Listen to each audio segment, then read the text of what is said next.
ಇಲಾಖೆ ಎಂಟಿವಿ ವೀಕ್ಷಕರಿಗೆ ಸ್ವಾಗತ.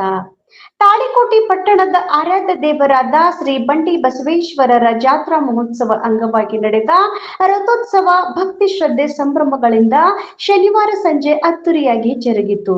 ಪಟ್ಟಣದ ಬಾಪುಗೌಡ ಸಂಗನಗೌಡ ಪಾಟೀಲ್ ಗೌಡ್ಗೆ ಮನೆತನಕ್ಕೆ ಸೇರಿದ 216 ವರ್ಷಗಳ ಪುರಾತನ ದೇವಸ್ಥಾನವಾದ ಶ್ರೀ ಬಂಡಿ ಬಸವೇಶ್ವರರ ನೂತನ ರಥವನ್ನು ನಿರ್ಮಿಸಲಾಗಿತ್ತು.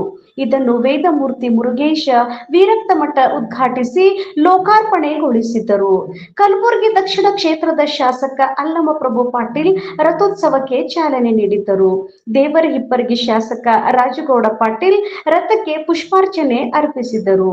ಕಾರ್ಯಕ್ರಮದಲ್ಲಿ ಗಣ್ಯರಾದ Bapugouda Sanganagouda Patil, BS Patil Yalagi, H S Patil, Siddanagouda Patil ನಾವದ್ಗಿ, ಮೊಡು ಸೌಕಾರ್, Kashinath ಮುರಾಳ್, D V Patil, Sharanagouda Patil, ಅಶೋಕಗೌಡ Patil, Rajagouda Patil, Parashuram Tangadagi ಮತ್ತಿತರರು ಉಪಸ್ಥಿತರಿದ್ದರು. ಶನಿವಾರ ರಥೋತ್ಸವದ ಅಂಗವಾಗಿ ಪುರವಂತರ ಮೆರವಣಿಗೆಯೊಂದಿಗೆ ಬೆಳಗಿನ ಜಾವ 6 ಗಂಟೆಗೆ ಅಗ್ಗಿ ತುಳಿಯುವ ಕಾರ್ಯಕ್ರಮ ನಡೆಯಿತು.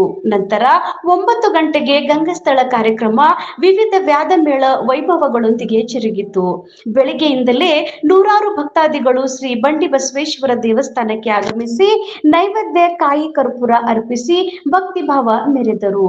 ಬಾಪುಗೌಡ ಸಂಗನಗೌಡ ಪಾಟೀಲ್ ಸಹೋದರರ ನೇತೃತ್ವದಲ್ಲಿ ಜಾತ್ರಾ ಮಹೋತ್ಸವದ ಅಂಗವಾಗಿ ಕಳೆದ 10 ದಿನಗಳಿಂದ ನಡೆದ ವಿವಿಧ ಧಾರ್ಮಿಕ ಕಾರ್ಯಕ್ರಮಗಳು ಭವ್ಯ ರಥೋತ್ಸವದೊಂದಿಗೆ ಸಂಪನ್ನಗೊಂಡವು. ವರದಿ ಶ್ರೀಶೈಲ್ ಸಜ್ಜನ, ಎಂಟಿವಿ ನ್ಯೂಸ್ ಕನ್ನಡ. ನಿರಂತರ ಸುದ್ದಿ ಮತ್ತು ಜಾಹೀರಾತುಗಳಿಗಾಗಿ ಎಂಟಿವಿ ಕನ್ನಡ ನ್ಯೂಸ್ ಅನ್ನ ಸಬ್ಸ್ಕ್ರೈಬ್ ಮಾಡಿ.